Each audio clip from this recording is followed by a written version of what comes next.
오늘 저는 천국에 관한 설교를 좀 하려고 합니다. 수명이 길어지고 세상 살기가 좋아지면서 천국에 관한 메시지는 사실 매력을 잃었습니다. 사람들이 별로 듣고 싶어 하지 않는 것 같아요. 작년에 기사가 나왔죠. 세계에서 제일 오래 사는 남자가 누구냐? 다나베라고 하는 일본 사람인데 112살이래요. 그런데 기자들이 몰려갔습니다. 얼마나 더 오래 살고 싶습니까? 그랬더니 대답 간단했어요. 끝없이 살고 싶다. 이것이 우리 인간들의 대부분의 본능이고 예수 믿는 분들도 크게 차이가 없다고 저는 생각을 합니다. 그런데 이 시간 저는 정상적인 신앙생활을 하는 사람이라면 날마다 천국을 사모해야 된다는 것을 말씀을 가지고 강조하고 싶습니다. 우리가 이유를 무엇으로 되든 간에 천국을 사모하는 마음이 없다면 우리의 신앙생활은 구멍 뚫린 신앙생활이라고 봐야 될 것입니다. 이 사실을 염두에 두시고 오늘 말씀을 여러분이 들으시기를 바랍니다. 우리가 읽은 본문 히브리서 11장 13절 이하를 보면 놀라운 말씀이 나옵니다. 이 사람들은 하고 나옵니다. 이 사람들이 누굽니까? 바로 앞에 등장한 아벨입니다. 의로운 제사를 드리려고 하다가 형에게 돌에 맞아 죽은 아벨이에요. 그 다음에는 하나님과 함께 참 즐겁게 동행하다가 죽음을 보지 않고 천국으로 간 에녹입니다. 온 세상이 타락해서 하나님의 심판이 임하였을 때 홀로 외롭게 방주를 만들었던 노아를 이야기합니다. 그리고 고향을 떠나서 하나님이 가라고 하는 곳을 정처 없이 떠났던 아브라함과 사라를 이야기합니다. 이렇게 위대한 구약시대의 믿음의 선배들을 놓고 지금 말씀을 하는 것입니다. 이 사람들은 어떤 사람들이냐? 믿음을 따라 죽었다. 하나님이 천국을 주시겠다, 본향을 주시겠다고 하는 약속을 그대로 받아서 믿다가 그 천국을 세상에서 받아보지도 못하고 누리지도 못하고 떠났다 그 말입니다. 그럼 어떻게 살다가 갔느냐? 하나님이 주시겠다고 하는 천국을 멀리서 바라보며 환영하면서 살다가 갔다. 다시 말하면 사모하면서 살다가 간 사람들이다 그 말입니다. 하나님은 그들에게 약속했어요. 하늘에 있는 본향을 하나님이 주시겠다. 16절에 보면 하나님이 하늘에 있는 것을 준비하고 한성을 예비하셨다고 말씀하셨죠. 그러니까 이 세상에 있는 어떤 고향이 아니에요. 이 세상에 있는 어떤 안식처가 아니고 하나님이 하늘에 준비하신 영원한 성을 주시겠다고, 천국을 주시겠다고 약속하신 그 말씀 믿고 그냥 평생 그거 쳐다보고 나그네처럼 살았어요. 얻지도 못하고 살았어요. 멀리서 보고 환영만 하고 갔어요. 사모하다가 갔어요. 이런 위대한 선배들을 오늘 우리 앞에 소개하면서 너희들도 그렇게 살아야 한다 하는 것을 말씀하는 것입니다. 여기서 그 환영한다는 말, 멀리서 보고 환영한다는 말은 원래 의미가 재밌습니다. 여러분 항구에 살아보지 않아서 잘 모르겠는지 모르겠지만 저와 같이 항구에 산 사람은 너무나 어린 시절의 추억이 뚜렷한 그 장면입니다. 여객선을 타고 고향으로 돌아옵니다. 그러면 사랑하는 아들이 사랑하는 식구가 온다는 말을 듣고 사람들이 저 바닷가에 모입니다. 배가 점점 부두로 가까이 다가오면 배 위에 있던 사람들은 바닷가에 자기를 반기기 위해서 나와 있는 식구가 있나 없나 하고 막 고개를 빼고 두리번 살핍니다. 그러다가 어머니를 봤어요. 사랑하는 친구를 보았어요. 그러면 나 여기 있어! 내가 왔어! 하고 손을 들고 흔드는 장면 기억나세요? 저는 많이 해봤거든요. 이렇게. 환영한다는 말이 이런 의미를 갖고 있습니다. 고향으로 돌아온 사람이 배 위에서 사랑하는 사람을 건너편에서 만나가지고는 너무 좋아가지고 막 손을 흔들고 소리를 지르는 이거. 우리의 위대한 믿음의 선배들이 그렇게 살았다고 말이에요. 천국을 바라보고 좋아가지고 환영하면서 살았다고 말이에요. 이렇게 사모하면서 사는 것이 신앙생활의 정상이라는 이야기입니다. 우리가 이렇게 천국을 사모하면서 살려면 적어도 두 가지는 알아야 합니다. 첫째는 천국이 어떤 곳인가 하는 것을 알아야 되고, 둘째는 왜 천국을 사모하는 것이 중요한가 하는 그 이유를 우리가 분명히 알아야 합니다. 우선 먼저 천국이 어떤 곳인가를 우리는 알아야 되는데, 참 제가 굉장히 조심스러운 설교를 오늘 할 수밖에 없습니다. 왜냐하면 저도 한 번도 가본 일이 없거든요. 그리고 성경에서 빗나가는 소리를 해서는 곤란하지 않아요. 굉장히 어려운 설교입니다. 제가 설교를 준비하기 한참 오래전에 천국에 대해서 좀 알고 싶어서 요새 유명한 책 하나 있죠. 천국을 17번이나 다녀왔다는 어떤 부인의 간증을 쓴 책입니다. 한국에서 이름난 목사님이 번역을 한 책이라고 해서 제가 한번 읽어봤어요. 뭐가 대단해서 그런 책을 냈나 하고 봤더니, 아이고, 저는 한 반쯤 읽다가 그냥 덮어버렸어요. 내가 여기서 말하는 천국 같으면 나는 안 가고 싶다 하고는 닫아버렸어요. 그런 헛소리를 하는 사람들도 있어요.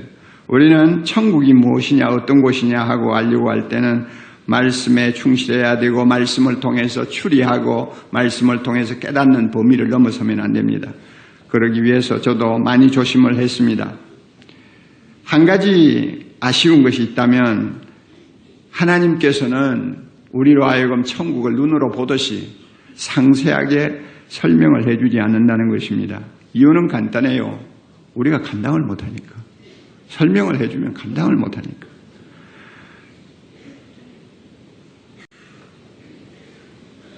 (19세기) 세계적인 설교자 스폴전이 이런 말을 했습니다.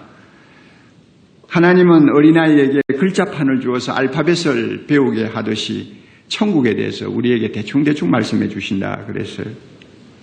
여러분, 글자 배우는 애에게 글자판을 주어서 가야 거기를 배우게 하는 것 대충 아시잖아요. 그럼 대충대충 가르쳐 주는 것이죠. 그러므로 우리는 아직 천국에 대한 참모습을 잘 알지 못합니다. 우리 유한한 인간의 눈으로는 천국의 영광을 보지 못해요.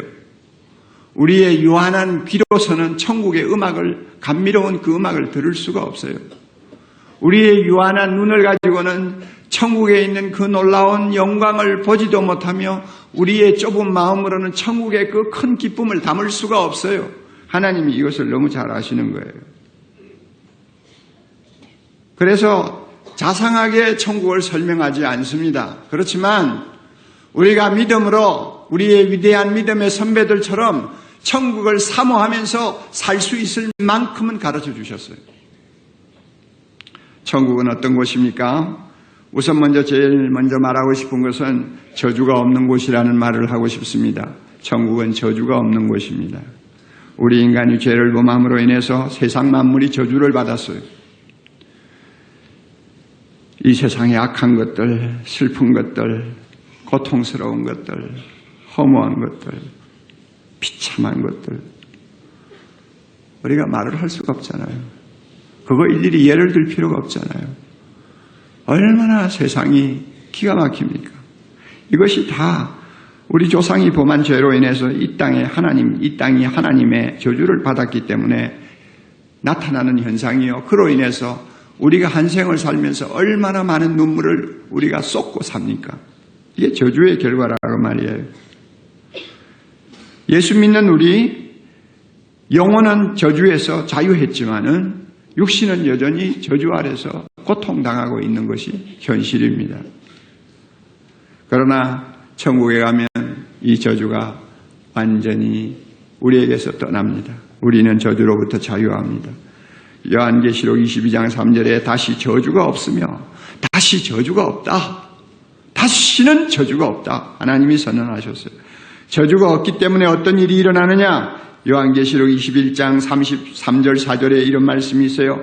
하나님은 친히 그들과 함께 계셔서 모든 눈물을 그 눈에서 닦아주시니 다시는 사망이 없고 애통하는 것이나 곡하는 것이나 아픈 것이 다시 있지 아니하리니 처음 것들이 다 지나갔습니다. 할렐루야. 저주 때문에 얼마나 놀라운 일이 우리에게 일어났습니까? 날마다 눈물을 흘리며 살아야 되는 우리의 인생이었지만 천국 가면 그 눈의 눈물을 하나님이 닦아주십니다. 이제는 저주의 결과라고 할 수 있는 죽음이 우리를 괴롭히지 못합니다. 고통하는 것이나 곡하는 것이나 아픈 것이 우리를 다시 괴롭히지 못합니다. 세상에서 흘린 눈물을 천국에서는 하나님이 닦아주십니다. 세상에 살 동안 우리가 서러워서 흘린 눈물 많아요. 억울해서 흘린 눈물도 많고요.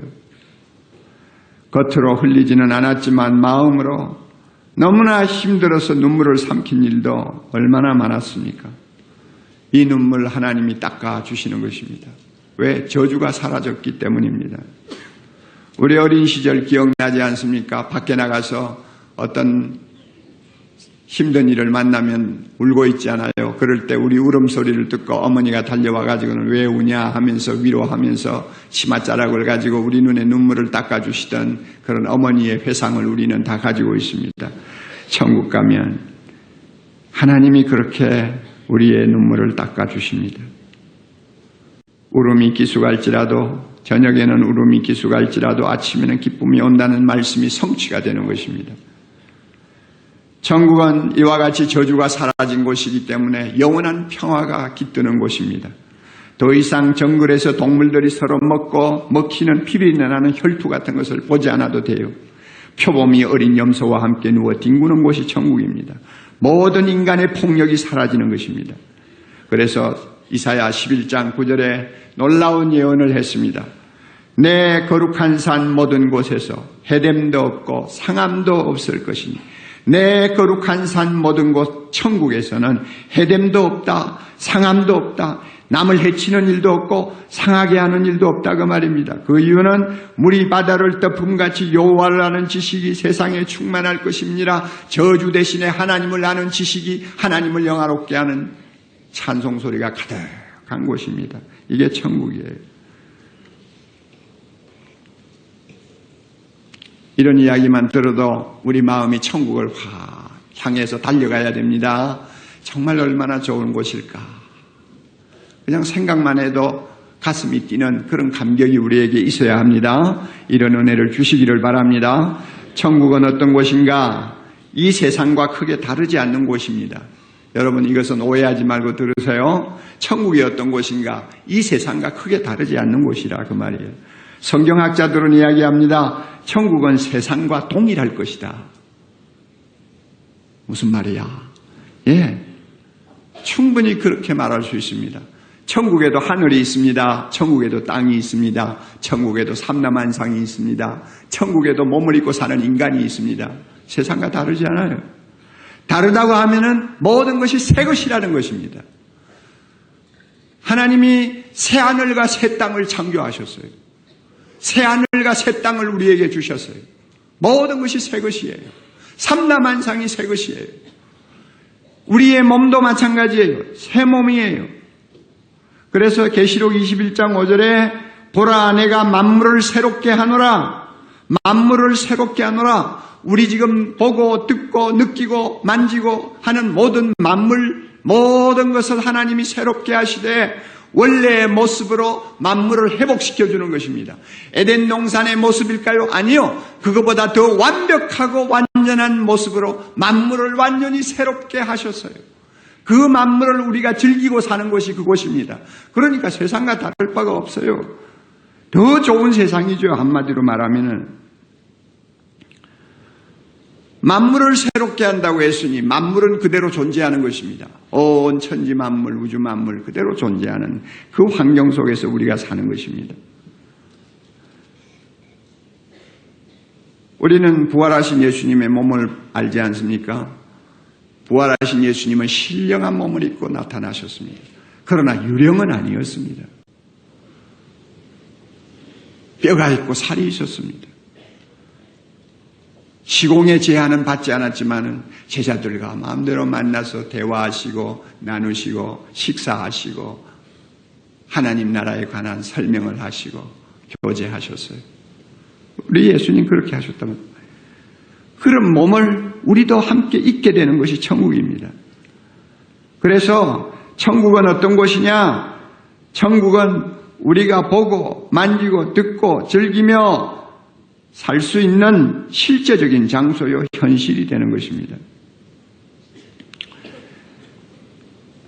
100년 전에 신학자입니다마는 위대한 신학자라고 할 수 있습니다. 개혁주의 신학자인 A.A. 하치라고 하는 신학자가 있습니다.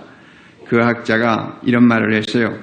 천국은 우리와 똑같은 몸을 가지신 그리스도와 함께 살 영원한 고향입니다. 그 다음 말 잘 들었어요. 고로 그곳의 구조와 그 천국의 구조와 환경과 활동은 반드시 인간적인 성격을 띨 수밖에 없습니다. 인간적인 성격을 띨 수밖에 없는 환경이다 그 말이에요. 이 말을 바꾸면 사람 살기에 좋은 세상과 크게 다르지 않다는 말이에요. 누군가 이런 말을 했어요. 당신 세상을 좋아합니까? 그러면 천국도 반드시 좋아하게 될 것입니다. 왜 그러냐면 오두막에 살다가 화려한 맨션에 이사한 것과 딱 같거든요. 그러니까 오두막에 살던 사람이 오두막도 좋아했는데 화려한 맨션으로 이사를 했으니 얼마나 더 좋아하겠어요. 세상에서 천국을 옮겼다는 것은 그런 차이밖에 없다는 것입니다. 믿습니까? 안 믿습니까? 여러분이 멍하고 앉아있는데, 그래서 천국에 가면 우리가 세상에 있으면서 즐기고 좋아하던 선한 것들을 거기서는 마음껏 즐길 수 있어요. 우리 세상에 살면서도 시원한 냉수를 마시는 기분 좋아요, 안 좋아요? 상큼한 사과의 맛 어떻습니까? 정말 멋있죠. 정말 멋있죠. 비가 갠 뒤에 그 상쾌한 기분, 공기 얼마나 우리 좋아합니까? 즐겁게 뛰면서 일하는 보람 얼마나 우리가 좋아합니까? 아름다운 경치, 드볼장의 신세계 제2악장과 같은 너무나 감미로운 음악 얼마나 우리 다 좋아해요? 그런 좋아하는 것들이 천국에 다 있단 말입니다. 할렐루야. 그런데 그 정도가 아니에요. 그것보다 훨씬 더 좋은 모습으로 우리가 즐길 수 있다는 것입니다. 더 좋은 것을 즐길 수 있어요.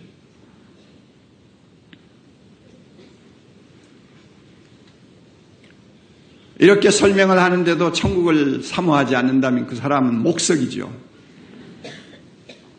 또 천국은 어떤 곳입니까? 모든 불만이 완전히 충족되는 곳입니다. 불만이 많아요. 우리는 세상을 살면서 100% 만족하는 사람은 아무도 없습니다. 사람이 세상에 살면서 제일 만족을 기대하는 것이 있다면 제가 볼 때는 이성 간의 사랑이고 결혼인 것 같아요. 인생을 살면서 제일 만족을 원하고 만족하기를 바라고 또 기대하고 생명을 걸듯이 만족을 추구하는 것이 있다면 결혼 생활이 아닌가 저는 생각합니다. 결혼 생활이 얼마나 중요합니까? 인간의 근본이죠. 너무나 소중한 하나님이 주신 선물이죠. 그런데 우리가 결혼 생활을 하면서 느끼는 것이지만은 그렇게 기대를 가지고 만족하기를 원했던 결혼 생활이 어떤 면에는 가장 불만족한 것으로 우리에게 실망을 안겨주는 일들이 얼마나 많은지 이것이 오늘 우리가 살고 있는 현실입니다. 결혼이라고 해서 결혼을 해서 두 사람이 만났지만은 그 두 사람의 관계가 마치 유리그릇처럼 깨어지기 쉬운 불완전한 결합이라는 것을 우리는 많이 느낍니다. 부부가 서로 느끼는 만족과 행복도 크지만은 그것이 얼마나 날아가기 쉬운 가랑잎과 같은 것이라는 것을 우리는 잘 압니다. 그리고 나이 들고 세상을 떠나면서 서로가 나누어질 때쯤 되면은 과거에 좋았던 것, 행복했던 것들이 하나도 남아있지 아니하는 너무나 허무한 것이라는 것도 우리는 정말 많이 체험하고 있습니다. 이런 인간이 그렇게 갈구하고 사모했던 결혼의 행복도 만족도 세상에서는 누리지 못하지만 천국에서는 누리게 됩니다. 할렐루야. 또 옥 목사님 이상한 소리 하네. 예수님은 천국에 가면 결혼이 있다고 했어요? 없다고 했어요? 없다고 했어요. 결혼 안 한다고 했어요. 마태복음 22장 30절 보면 부활 때에는 장가도 아니가고 시집도 아니가고 하늘에 있는 천사들과 같으니라. 왜 재미없겠다 진짜 뭐 이런 생각을 하겠지만 천국에는 결혼이 없다고 그랬어요.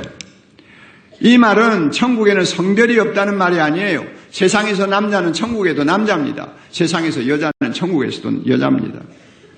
단지 결혼하지 않는다는 말은 무슨 뜻이냐? 자손을 낳는 일이 없다는 것입니다. 결혼할 필요가 없어진다는 것입니다. 천국의 인구는 고정되어 있습니다. 하나님께서 선택한 백성들이 고정된 인구가 천국을 가득하게 메우게 될 것입니다.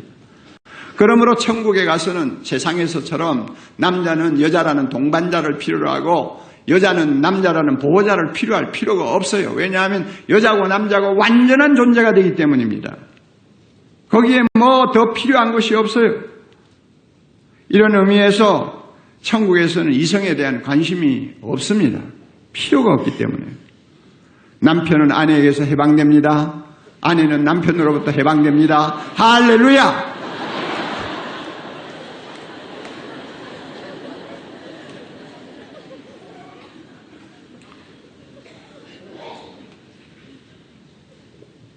이런 천국에서 우리가 세상에서 그렇게 갈구하던 사랑의 만족, 결혼의 만족을 얻을 수 있느냐?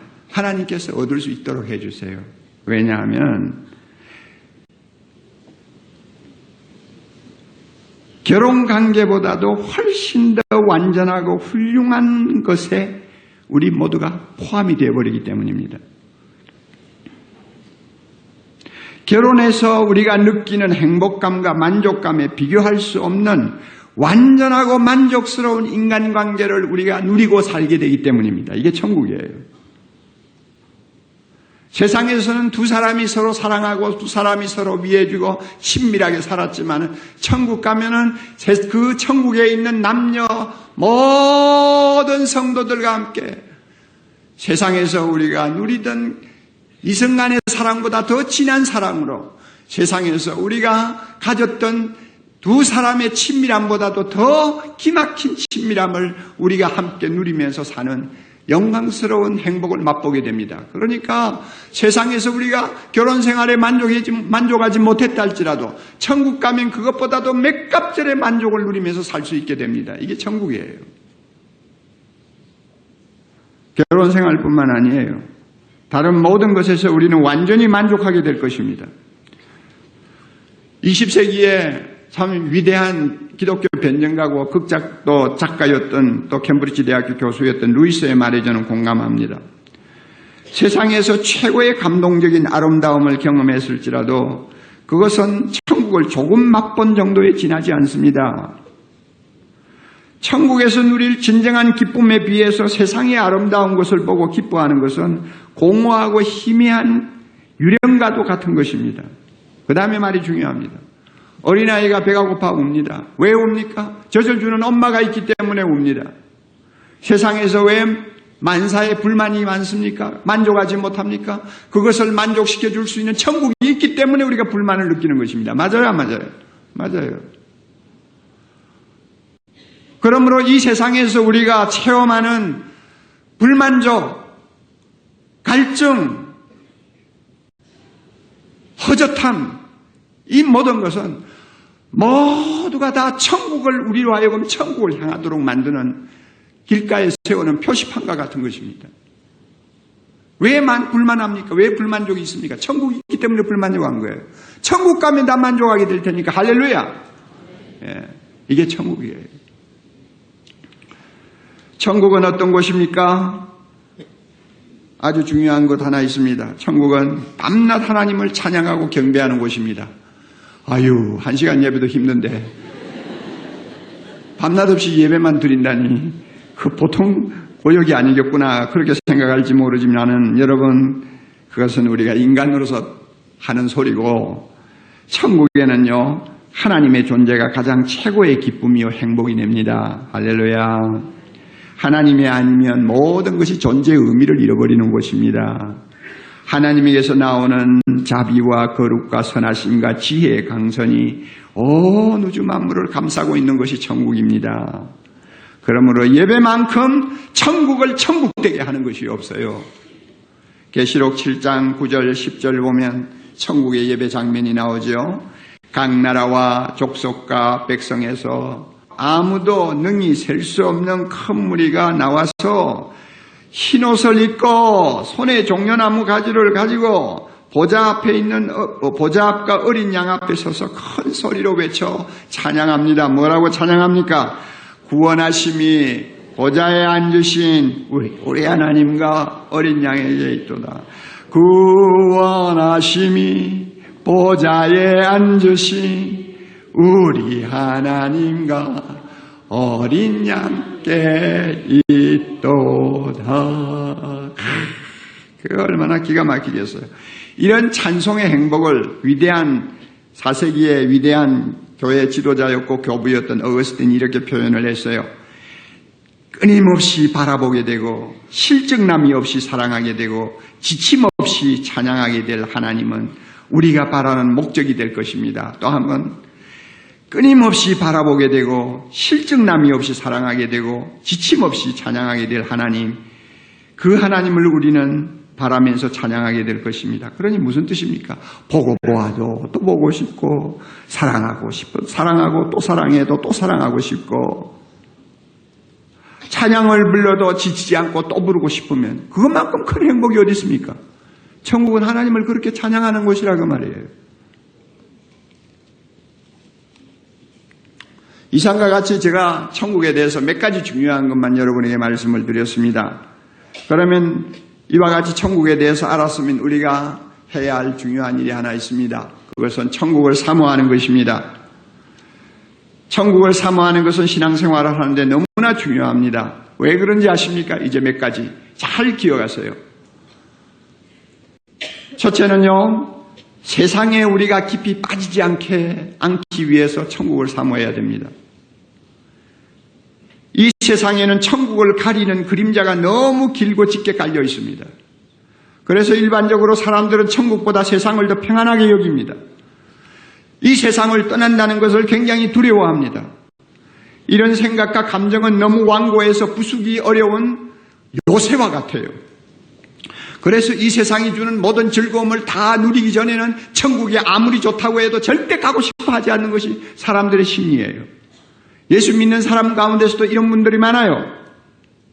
그러나 세상 사람들은 이렇게 살아도 이상할 것이 없지만 하나님의 자녀라는 사람이 이런 세상에 푹 빠진 생각에 갇혀 산다면 이것은 어리석은 일이요, 스스로 망하는 길을 택하는 것입니다. 세상의 부귀영화는 안개와 같은 것입니다. 믿습니까, 여러분? 세상의 부귀영화 안개와 같은 것입니다. 여러분 지금 뭐 굉장한 것을 손에 쥐고 만족하고 자랑하고 좋아하겠지만은 여러분 그거 다 조금 지나면 보이지 않는 안개예요. 10년 전에 내가 성공해서 누리고 즐기고 자랑하고 좋아하던 것 10년 지나서 지금 돌아보세요. 내 손에 남아있는 것이 무엇이 있습니까? 10년 전에 그렇게 좋아가지고 막 까무라질 듯이 좋아하던 것 지금 손에 남아있는 게 뭐 있느냐 그 말이에요.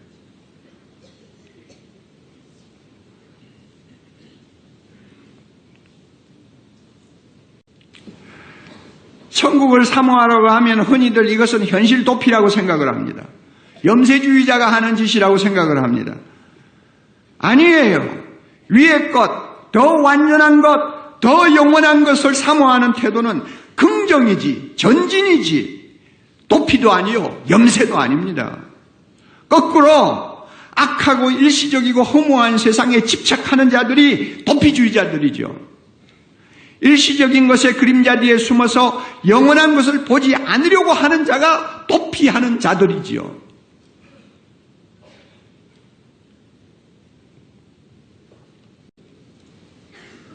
그러므로 헛된 것, 일시적인 것에 몸을 숨기고 사는 비겁한 도피자가 되지 않기 위해서 세상에 푹 빠져서 헛된 것에 내 인생의 에너지를 다 쏟아버리지 않기 위해서는 무엇을 사모해야 합니까? 천국을 사모하고 살아야 합니다. 둘째로요, 세상에서 낙심하지 않기 위해서 천국을 사모해야 합니다. 저주받은 이 세상, 하나님의 자녀된 우리가 살기에는 너무나 고해와 같은 고통스러운 세상입니다. 우리를 낙심하게 하고 슬프게 하고 우리를 고통스럽게 하는 것들이 얼마나 많은지요. 아마 이 우리 주변에서 일어나는 세상의 고통과 슬픔을 우리가 제대로 날마다 눈으로 보고 산다면 한순간도 웃을 일이 없을 것입니다. 이게 우리 현실이에요. 이런 세상에서 우리가 절망하지 않으려면 천국을 사모해야 합니다. 천국을 보면 현재의 고난에 대해서 우리는 슬퍼하지 않습니다. 낙심하지 않습니다. 천국을 사모하면 우리는 두려움을 떨치고 일어날 수 있습니다. 절망을 우리는 딛고 일어설 수가 있습니다. 희망을 가질 수 있어요. 문제를 긍정적으로 볼 수 있어요. 범사에 감사할 수 있어요. 심지어 항상 기뻐하는 사람까지 될 수 있습니다. 믿습니까, 여러분?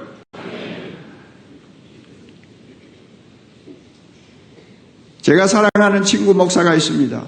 그는 오랫동안 병을 가지고 씨름하면서 사역을 한 목사입니다. 며칠 전에 그가 투석하고 있는 병원을 찾아갔어요. 일주일에 4번씩 그 참 힘든 투석을 견디면서 사역을 하는 친구입니다. 그리고 며칠 후에는 또 엄청나게 큰 수술을 앞두고 있는 친구입니다. 그래서 제가 찾아갔어요. 찾아가니까 병상에 누워서 투석을 받고 있어요. 한 번 투석하는데 4시간이에요. 얼마나 투석하는 사람이 많은지 그 새로 지은 병원 그 투석실 남녀노소 수두룩하게 누워있어요. 그 친구를 찾아서 같이 대화를 나누는데 내가 놀란 것은 혼자 말 다 하는 거야. 거짓말이 아니라 95%를 혼자 떠드는 거야.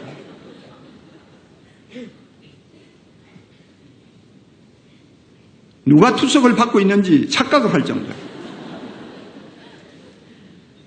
얼굴이 환해요. 그냥 웃음이 떠나지 않아요. 그리고 그렇게 몸이 안 좋으면서도 말씀을 전하고 목회를 하는 행복이 얼마나 큰가를 나에게 이야기해 주었어요.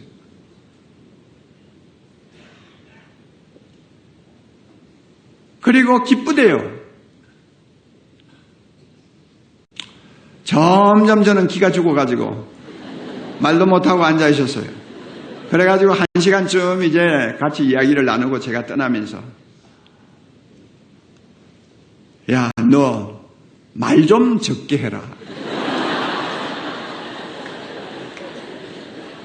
나에게 이야기할 틈을 좀 주어. 병상에 누운 사람이 더 그렇게 떠드니까 내가 할 말이 없잖아. 그렇게 반농담으로 말을 하고는 나왔는데 나오면서 제 마음속에 무슨 생각이 드느냐 하면 진짜 자유인이구나. 고통의 공포에서부터 자유하고 죽음의 공포로부터 자유하고 수술을 앞두고도 그 불안에서 자유하고 모든 것을 주님께 맡겨놓고 자유하는 사람이 바로 저런 사람이구나. 왜 자유할 수 있을까? 천국을 사모하는 마음이 있는 거예요. 영원한 나라를 보는 눈이 활짝 열려 있는 거예요. 세상에서 낙심하지 아니하려면 우리는 이와 같이 천국을 사모하는 사람이 되어야 됩니다. 세 번째로 우리가 왜 세상에서 천국을 사모해야 되는지 압니까? 선한 일에 헌신하기 위해서입니다. 천국을 소망하고 사모한다는 말은 눈에 보이는 세상을 등진다는 의미가 아닙니다. 여러분 오해하지 마세요.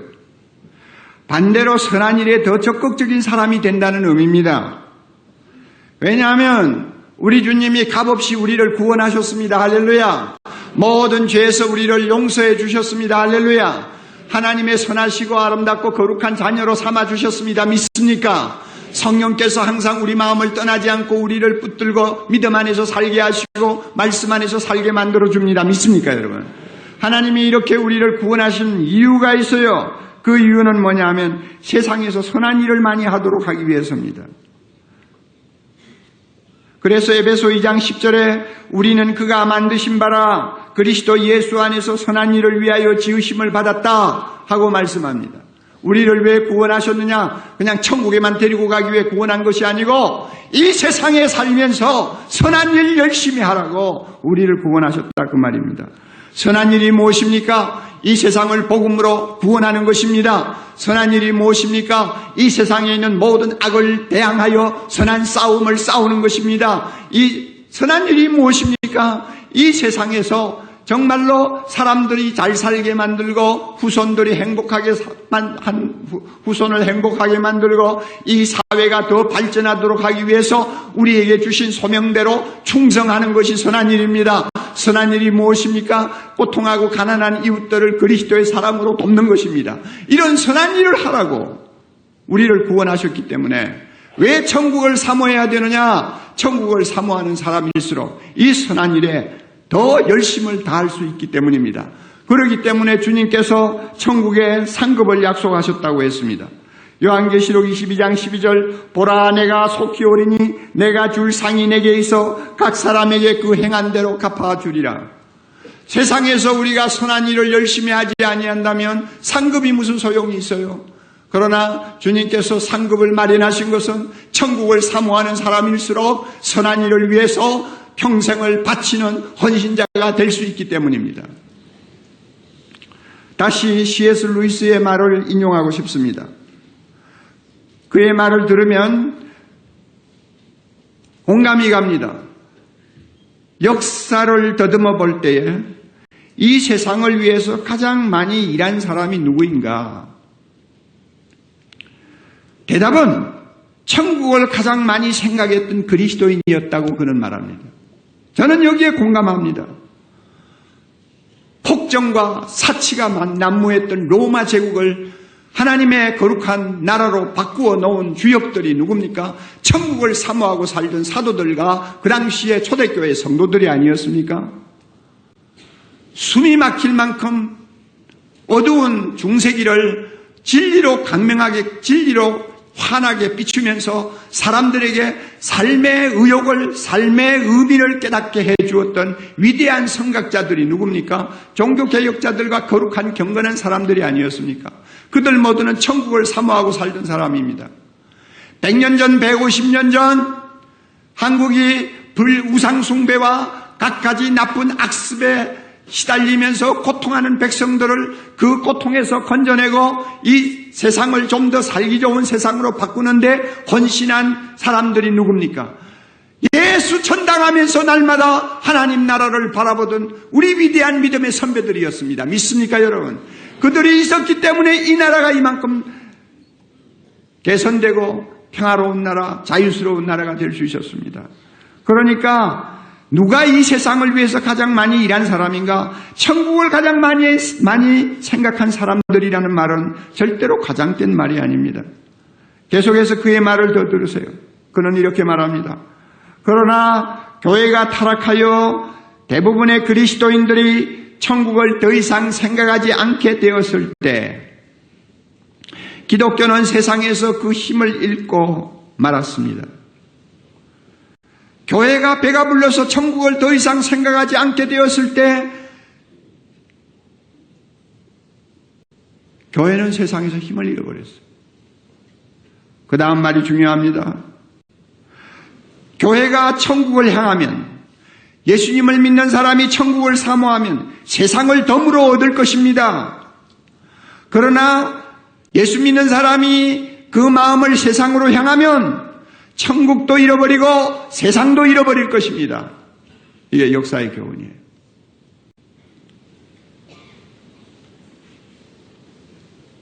천국을 사모하십시오. 그러면 세상도 얻습니다.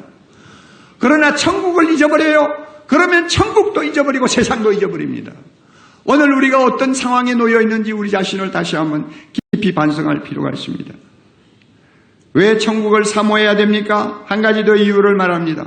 사랑하는 주님과 함께 영원히 쉬게 될 우리의 본향이기 때문입니다. 오랜 무전여행을 마치고 집으로 돌아온 아들이 가족들의 사랑의 품에 안기는 그 기쁨도 대단하지만 자기 방에 들어가서 자기 몸에 참 편안하게 느낀 그 침대에 벌렁 들어 누웠을 때에 그가 느끼는 감정이 뭔지 압니까?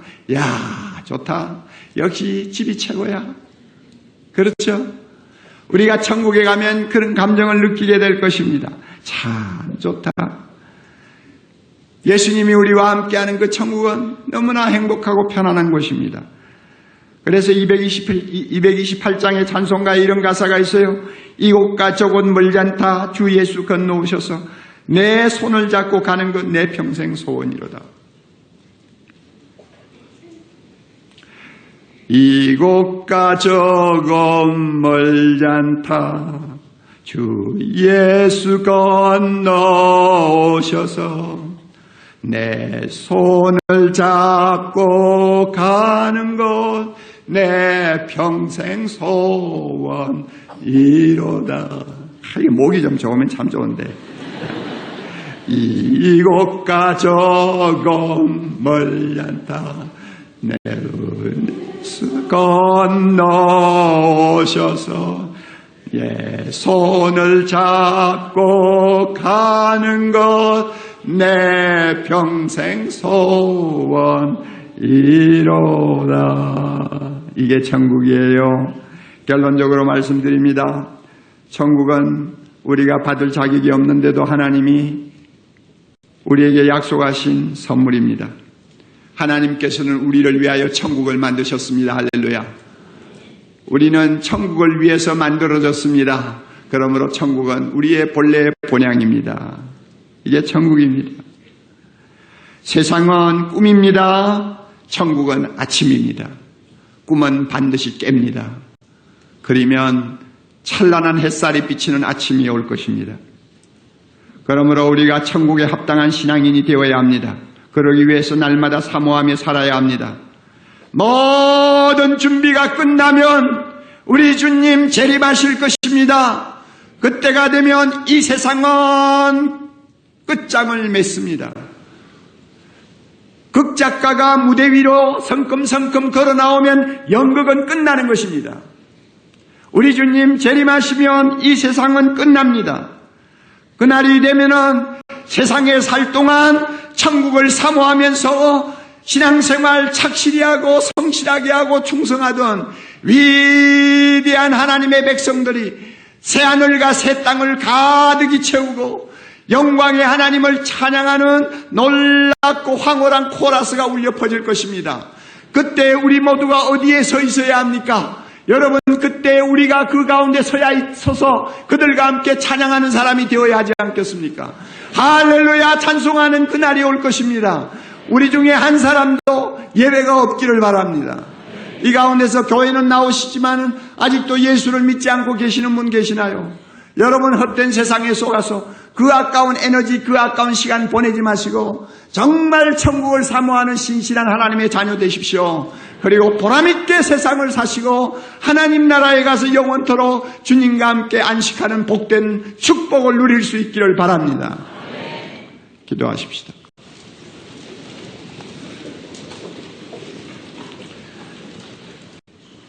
우리에게 천국을 준비하시고 저주받고 험한 세상에서 천국을 사모하며 사는 거룩한 백성 삼아주신 것 감사합니다. 하나님, 기도합니다. 날마다 천국을 사모하면서 세상에 빠져 망하는 일이 없게 해주시기를 원합니다. 천국을 사모함으로 세상에서 당하는 모든 불행을 딛고 낭망하지 아니하고 날마다 앞을 향해 전진하는 우리 되게 해주시기를 바랍니다.